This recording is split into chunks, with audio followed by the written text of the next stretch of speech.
The lights in the Jimmy Kimmel live studio were bright, almost too bright. Cameras rolled, the band had just finished their jazzy intro, and the audience was buzzing like something big was about to go down, even though no one knew what. There was a kind of tension in the air that felt like it didn't belong on a comedy show. The crowd had shown up for laughs, but something else was brewing under the surface. Then Mark Carney walked out. Clean navy suit, silver tie catching the stage lights, calm face like he'd just stepped out of a G20 summit. He wasn't smiling, but he wasn't stiff either, just sharp and ready. People clapped, cheered a little, some unsure of what to expect.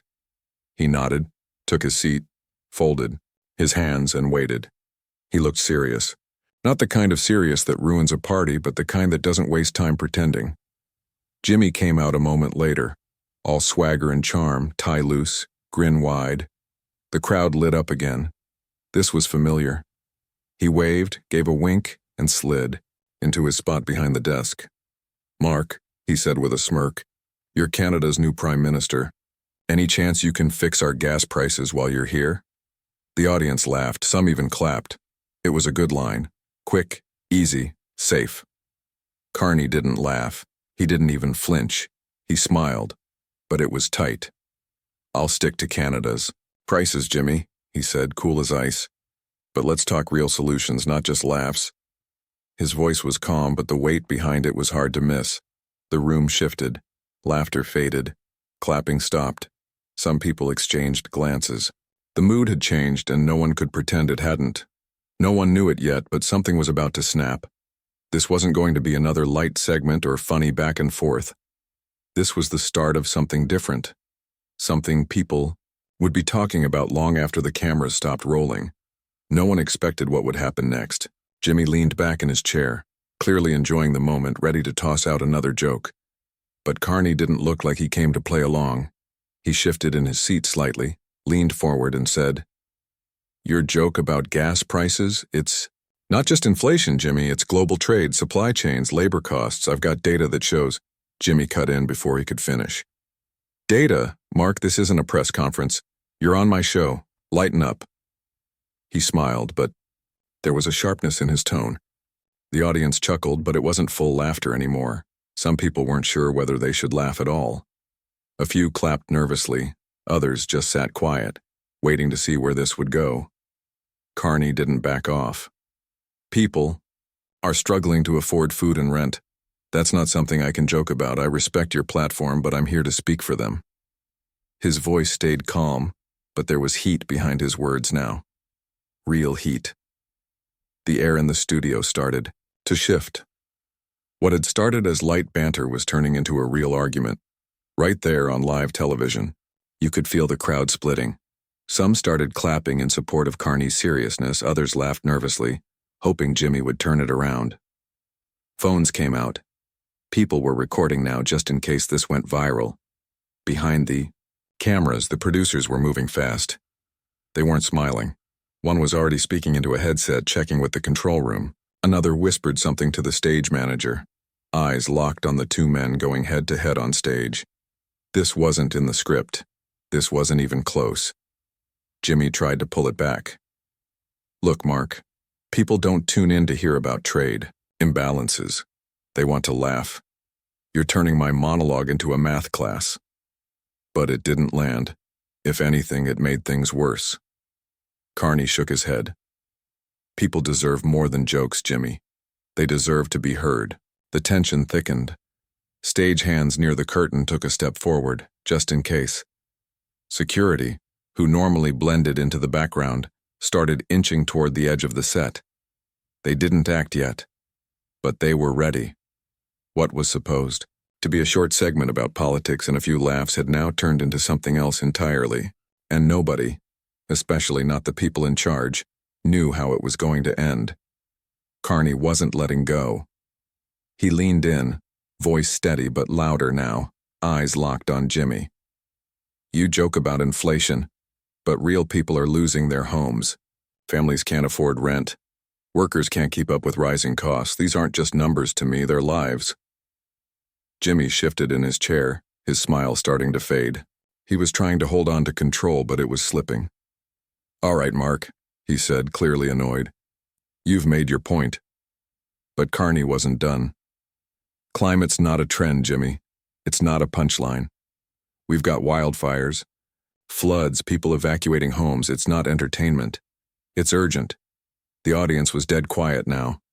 A few clapped awkwardly, but most just stared.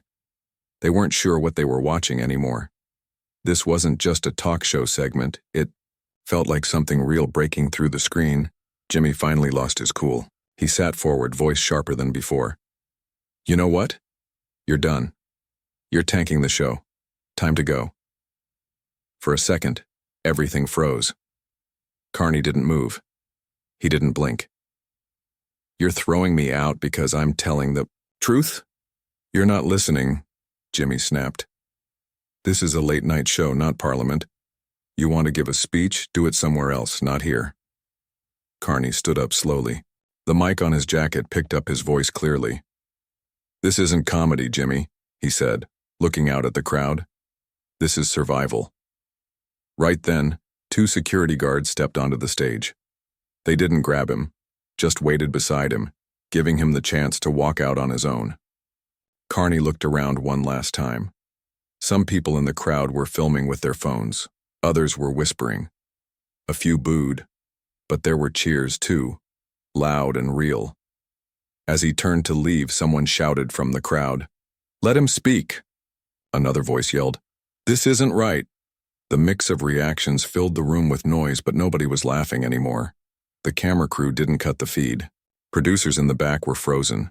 One of them mouthed, "Cut to commercial," but it was already too late. The moment had happened.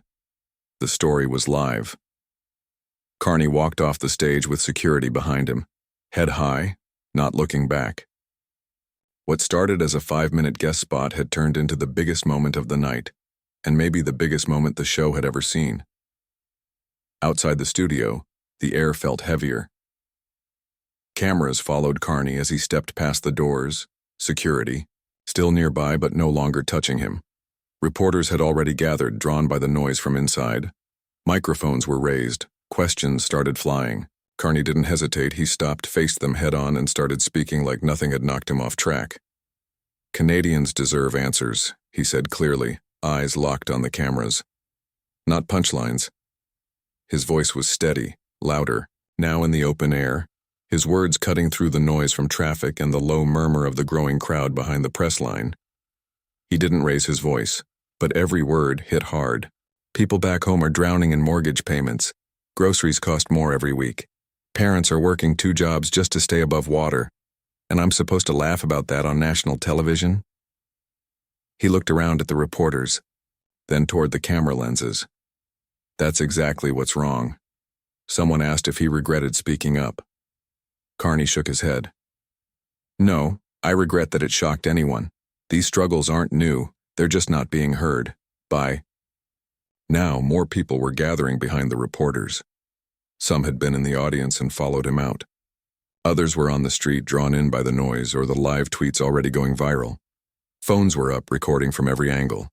Some people clapped, a few shouted his name. One person yelled, "Finally someone said it." Social media lit up fast. On X, the hashtag Carney Clash was climbing.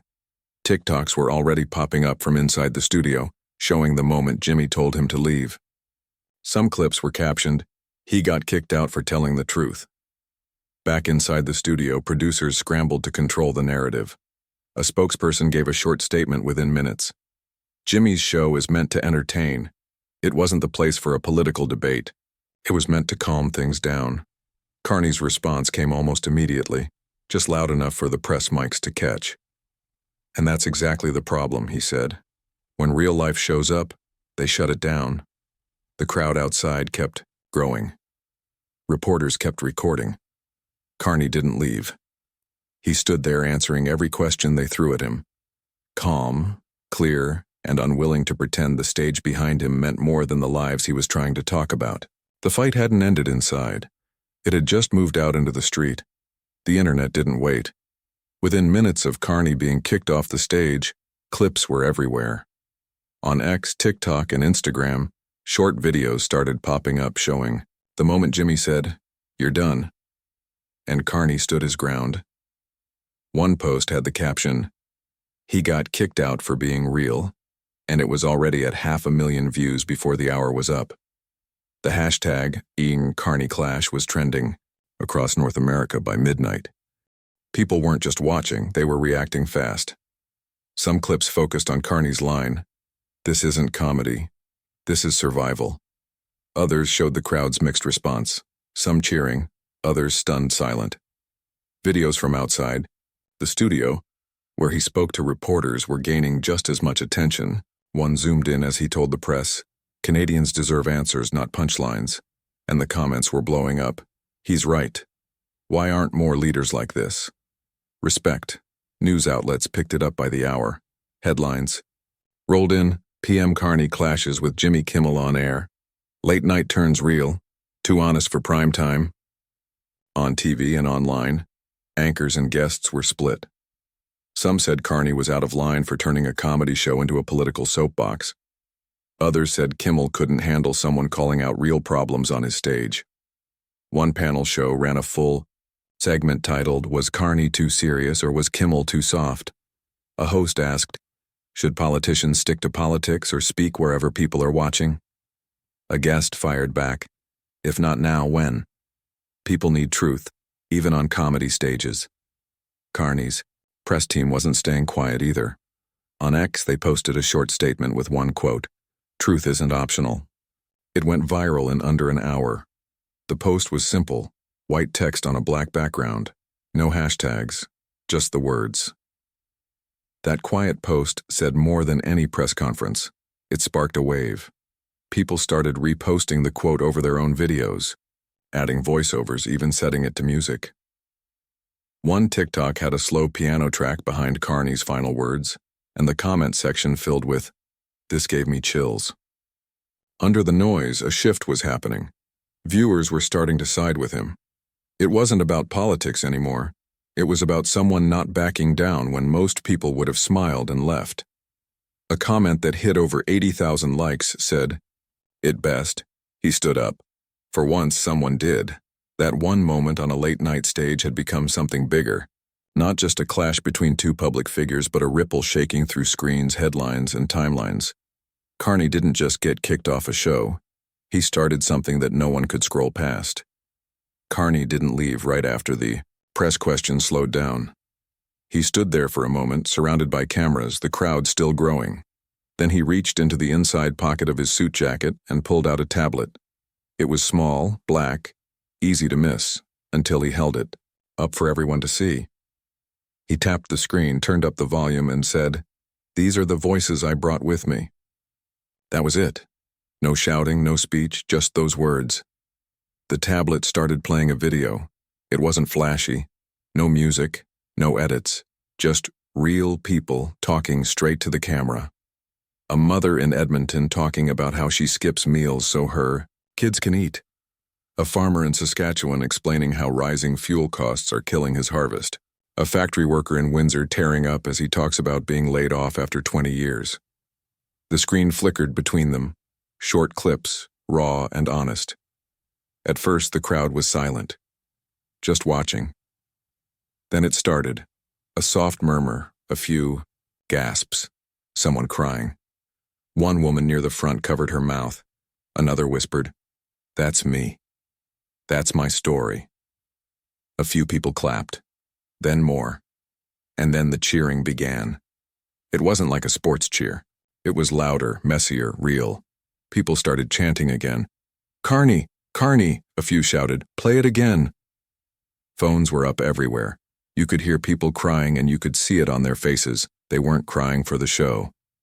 They were crying because someone, finally, had brought them into the spotlight. Even Kimmel's own staff, who had been watching from the side, looked stunned. A stagehand who had been standing with arms crossed lowered his headset. One of the assistant producers, someone who earlier tried to rush Carney off stage, stood still watching the screen like they'd forgotten where they were. No one told Carney to stop. No one dared. The video kept playing. More voices, more stories. A single dad working night shifts. A nurse talking about burnout. A young man who'd lost everything in a flood and was now living in his car. These weren't political ads. They weren't campaign clips. They were just people telling the truth. And in that moment, nobody cared that it wasn't part of the schedule. Nobody cared that it was a comedy show that had spiraled into something completely different. For those few minutes, the only thing that mattered was what was playing on that tablet. It was the kind of moment that couldn't be undone, couldn't be ignored. What had started as a clash between two public figures had turned into a wave of something bigger, and it was still building. The noise didn't die down. If anything, it got louder. The crowd outside the studio wasn't just watching anymore, they were taking sides. And for the first time all night, it was clear the energy had shifted. Carney wasn't just a guest who got kicked off a show. He was the one driving the moment now. Someone from Kimmel's team finally stepped forward. A show rep, face tense but trying to stay calm, looked directly at Carney. "You've made your point," they said. It wasn't angry, just tired, like they knew they couldn't control what was happening anymore. Carney nodded but didn't gloat. He didn't need to. The crowd behind the cameras spoke for him. They started chanting again, louder this time. "Carney! Carney!" It wasn't just noise. It was a message. People were choosing him over the show. Later that night, the first polls started rolling in. Snap surveys on news sites and social media showed Carney's approval spiking. Comments poured in saying things like, "He kept it real," and, "Finally, someone talked like we matter." Even people who didn't agree with everything he said admitted he stood for something, and meant it. By morning, TV panels were already calling it a shift. "Talk shows won't be the same after tonight," one anchor said. "It's no longer just about laughs. People want honesty, even if it gets uncomfortable." And that's what Carney had brought. Not a perfect speech, not a smooth PR move. Just truth, rough around the edges and hard to look away from. He hadn't planned it like this, but now, the moment belonged to him. As the night finally started to cool down, Carney stood near the edge of the crowd, tablet still in hand, cameras still rolling. The chants had softened, but people hadn't left. They were still there, holding up signs, filming, clapping. Some just stood quietly watching. Carney looked out at them and said clearly, "I stood for them, that's all I did." His voice wasn't loud, but it didn't need to be. The message was already everywhere. Inside, show staff were trying to contain the mess. A written statement came out a few hours later. "We're reevaluating future guest formats to make sure the show stays in line with its intended tone." It was short, polished, and didn't mention Carney by name, but everyone knew who it was about. Meanwhile, Carney's final move came in a tweet. It was just 5 words. Voices broke silence. I listened. Attached was a still frame from the tablet video, one of the clips showing the factory worker talking through tears. Within minutes, it was everywhere. Within an hour, it had over 1.2 million likes. News outlets picked it up around the world. Headlines ran with "Carney goes off script, goes viral," and "Truth hijacks late-night TV." Some critics argued he crossed a line. Others said he drew one. But even the harshest takes couldn't ignore how far the story had reached. At that moment, it was clear this wasn't just about one interview gone wrong. It was something bigger, a spark that had hit a nerve. And while the cameras turned off, and the crowd slowly started to leave, the story was just getting started. This wasn't the end, it was just the spark.